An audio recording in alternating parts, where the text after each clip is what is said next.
क्या हुआ? आज फिर खुद चलकर आई लक्ष्मी को तुमने मना कर दिया। ऐसे कब तक चलेगा? इतने अच्छे दाम जमीन की मिल रहे थे, तुमने फिर एक ग्राहक वापस लौटा दिया। अच्छे खासे पैसे वो तुम्हारी बंजर जमीन के दे रहा था। अरे इतने तो कोई भी नहीं देता। चारुलता, चाहे मुझे इस जमीन के कोई लाखों रुपए भी देगा तो भी मैं अपनी माँ की दी हुई आखिरी निशानी किसी को नहीं बेचूंगा। फिर बैठे रहो गरीबी में अपनी माँ की निशानी को सीने से लगाए। इस बंजर जमीन पर कोई खेती नहीं हो सकती।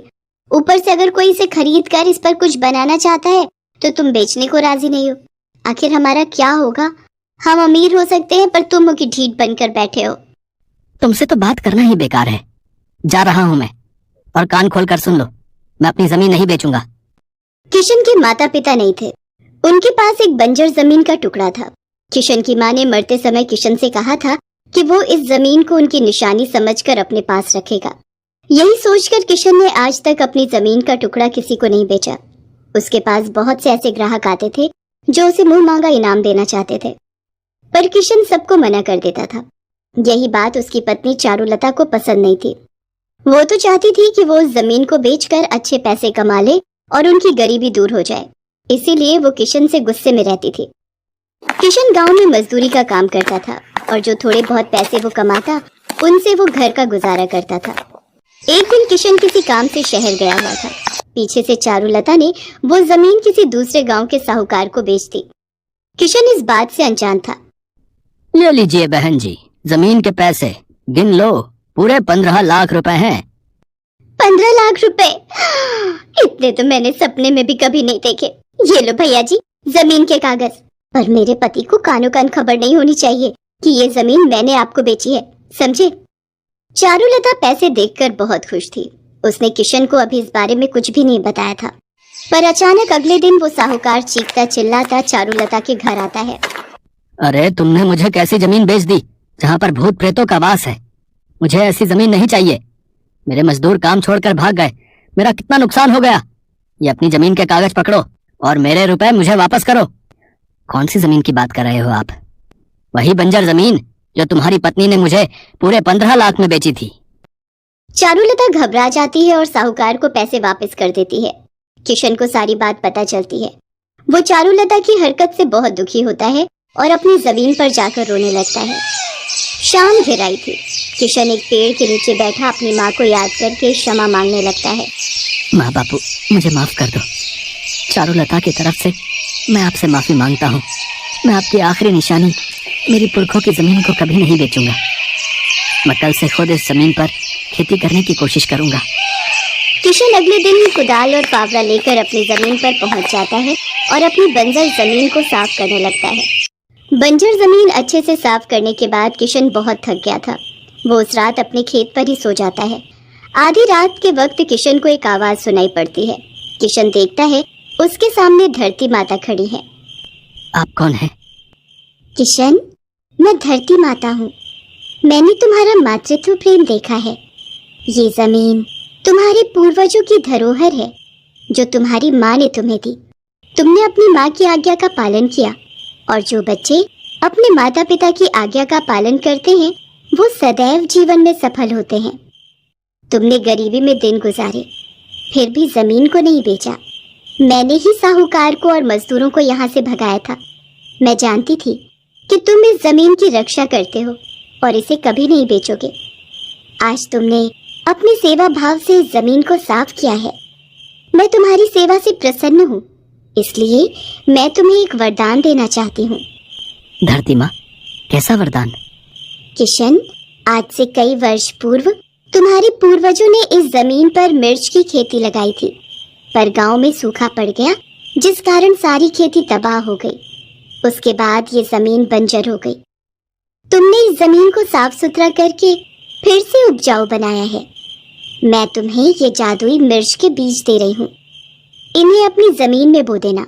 तुम्हारे खेत में सोने की मिर्च उगाएंगी। उन सोने की मिर्चों को बेचकर तुम फसल के लिए और सामान खरीद सकते हो। फिर इस जमीन पर तुम मिर्च की ही खेती करना। वो तुम्हारे लिए बहुत फलदायी होगी और धीरे धीरे तुम्हारे जीवन के सारे कष्ट दूर हो जाएंगे। इतना कहकर धरती माता धरती में समा गई। किशन अपने हाथों की ओर देखता है। उसके हाथ में मिर्च के बीज थे। किशन खुशी खुशी सारे बीज जमीन में बो देता है और घर जाकर चारुलता को सारी बात बताता है। क्या आप सच कह रहे हो? सोने की मिर्चों की खेती? सुनो जी, मुझे माफ कर दो, मैं नहीं जानती थी हमारे पूर्वजों का आशीर्वाद इस जमीन पर और आप पर बना हुआ है। कोई बात नहीं चारुलता, गलती इंसान से ही होती है। तुम्हें अपनी गलती का एहसास हो गया, इस बात की मुझे खुशी है। अब हम कल सुबह जल्दी उठकर खेत पर चलेंगे। अगले दिन किशन और चारुलता दोनों खेत पर जाते हैं। वो देखते हैं खेत में सोने की मिर्चें लहरा रही हैं। दोनों उन मिर्चों को देखकर बहुत खुश होते हैं। किशन को उसकी अच्छाई का फल मिल जाता है।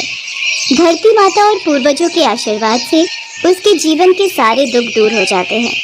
किशन और चारुलता दोनों मिलकर सारी सोने की मिर्चें तोड़ लेते हैं और उन्हें बाजार में बेच देते हैं। उनसे जो पैसा मिलता है उससे किशन खेती करने की सारी मशीनें और सामान खरीद लेता है।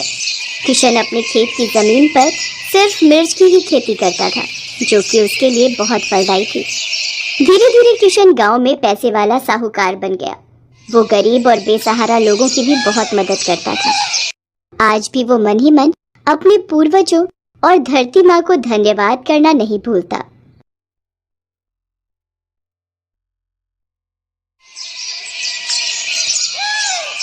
माला और सरजू कई सालों से गांव के अमीर सेठ जय किशन के यहाँ काम करते थे।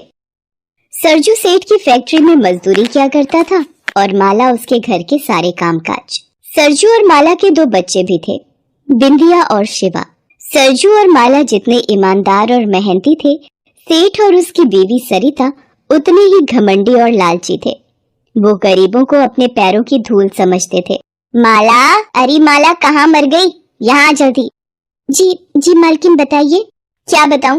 1 घंटे पहले कहा था तुझसे कि घर के काम जल्दी निपटा कर आ मेरे पास। शाम की पार्टी के लिए मुझे तैयार होना है, लेकिन तेरे कानों में मेरी आवाज जाती कहाँ है? माफ कर दीजिए मालकिन, वो आज बर्तन बहुत सारे थे इसीलिए वक्त लग गया। अब बातें मत बना मेरे सामने, जल्दी कर। वो बिस्तर पर मेरे सारे गहने रखे हैं, एक एक करके मुझे पहना दे। चल जल्दी कर। माला बिस्तर पर से गहने उठाने लगती है कि तभी सरिता उसे रोकते हुए कहती है, अरे सुन, रुक 1 मिनट।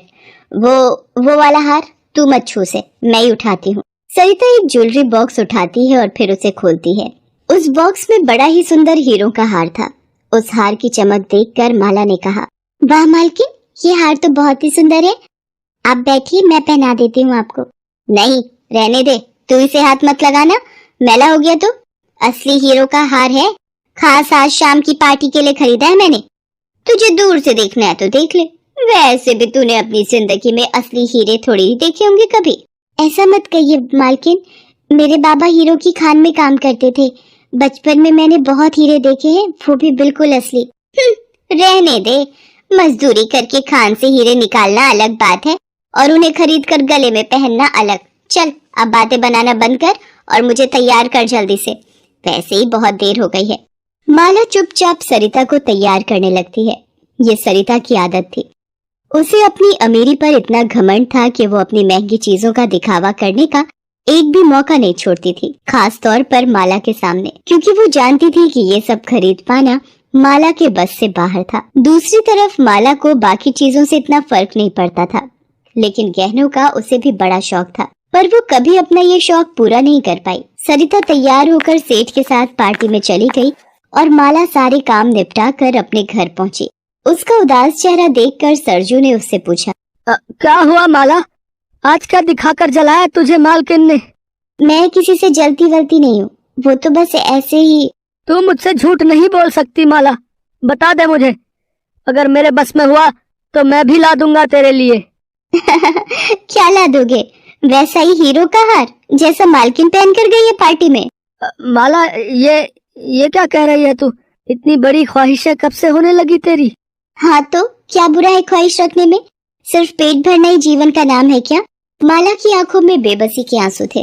वो गुस्से में घर की दहलीज पर आकर बैठ जाती है। तभी वहाँ एक बूढ़ी अम्मा आती है और अपना खाली कटोरा माला की तरफ बढ़ाते हुए कहती है, इस बुढ़िया के पेट की आग बुझा दे बेटी, भगवान तेरी हर इच्छा पूरी करेगा। खाना तो मैं दे दूंगी अम्मा, पर मेरी इच्छा पूरी करना शायद भगवान के बस की बात भी नहीं है। इतना कहकर माला घर के अंदर जाती है और कुछ ही देर में खाना लेकर वापस आती है। बूढ़ी अम्मा उससे खाना ले लेती है और फिर उससे कहती है, ऐसा नहीं है बेटी, भगवान चाहे तो क्या नहीं कर सकता। जैसे तूने इस वक्त खाना खिलाकर मेरी इच्छा पूरी की है, वैसे ही भगवान तेरी भी इच्छा जरूर पूरी करेंगे। बूढ़ी अम्मा अपने पुराने झोले में से कुछ निकालकर माला को देती है और कहती, ये ले बेटी, भगवान का प्रसाद समझ कर रख ले। और हाँ, मेरी एक बात हमेशा याद रखना बेटी, इच्छा बस तब तक इच्छा रहती है जब तक वो पूरी नहीं हो जाती।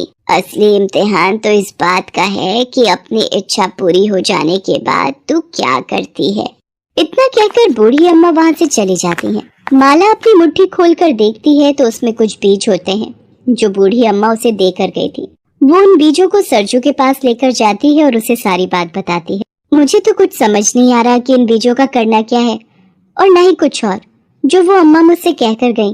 अरे इसमें इतना सोचना क्या है, बीज है तो इन्हें घर के पीछे जाकर बो दे, कुछ ना कुछ तो उग ही जाएगा। माला ऐसा ही करती है। घर के पीछे जो थोड़ी बहुत जगह थी उसके पास, वहाँ जाकर वो उन बीजों को मिट्टी में दबा देती है। कुछ ही दिनों में वहाँ कुछ पौधे उग जाते हैं, जिन्हें देखकर बिंदिया माला से कहती है, माँ देखो ना, घर के पीछे कितने सुंदर पौधे उगाए हैं, उनकी पत्तियां एकदम चमकीली हैं। माला तुरंत जाकर देखती है, वाकई उन पौधों की पत्तियां बिल्कुल अलग तरह की। अरे हाँ रे बिंदिया, ये तो वही जगह है जहाँ मैंने वो बूढ़ी अम्मा के दिए बीज दबाए थे। लगता है उन्हीं से ये पौधे उगाए हैं। तुम दोनों इन्हें तोड़ना मत, ठीक है? इन्हें थोड़ा और बड़ा होने दो, फिर शायद इनमें कोई फूल या फल भी आ जाए। उस दिन से माला उन पौधों की अच्छे से देखरेख करने लगती है। कुछ ही दिनों में वो पौधे काफी बड़े हो जाते हैं और उनमें बड़े ही सुंदर फूल भी उगने लगते हैं। फिर एक दिन तेज आंधी में एक पौधा टूट जाता है। ये देखकर सरजू माला से कहता है, माला, ये पौधा तो टूट गया, लेकिन इसकी जड़ अभी भी ठीक है। ऐसा करता हूँ, इसे उखाड़ कर दूसरी जगह लगा देता हूँ। वैसे भी इन पौधों के लिए यहाँ जगह कम पड़ रही है। हाँ ठीक है, ये सही रहेगा। सरजू जैसे ही उस टूटे पौधे की जड़ उखाड़ता है, उसकी आंखें फटी की फटी रह जाती हैं। पौधे की जड़ में कई सारे चमकीले पत्थर लटक रहे थे। माला ने उन पत्थरों को छूकर देखा और फिर चौंकते हुए बोले, ये तो हीरे हैं जी, वो भी बिल्कुल असली। क्या कह रही है माला? अगर ये सच है तो? अगर नहीं जी, ये बिल्कुल सच है, ये असली हीरे ही है। अब समझ आई मुझे उन अम्मा की बात। सच में भगवान ने उन्हें भेजा था मेरी इच्छा पूरी करने के लिए।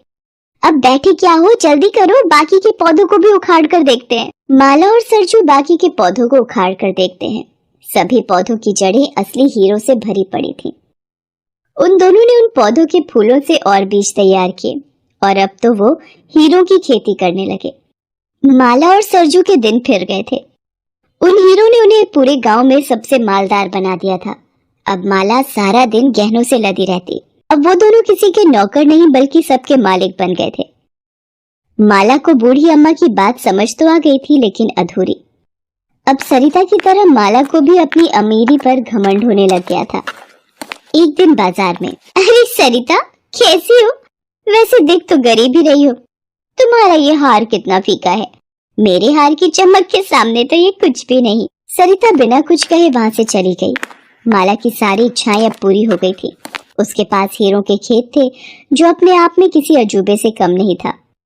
फिर एक दिन, माँ जल्दी चलो माँ, देखो शिवा को पता नहीं क्या हो गया, वो उठ ही नहीं रहा। माला भागती हुई शिवा के पास पहुंची। वो जमीन पर बेहोश पड़ा था और उसके एक हाथ में एक बड़ा सा हीरा था। उसे देखकर माला ने गुस्से से पूछा, ये हीरा कैसे आया इसके पास? पता नहीं मालकिन, हमने तो खेत से लाकर बोरी यहीं रखी थी।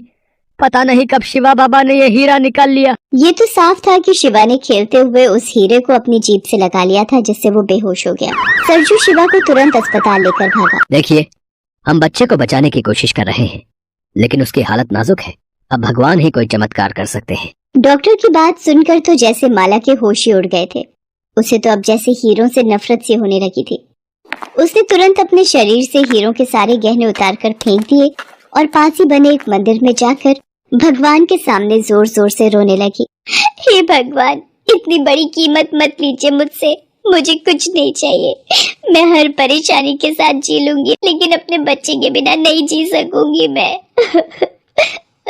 माला मंदिर की दहलीज पर सिर रखकर जोर जोर से रो रही थी।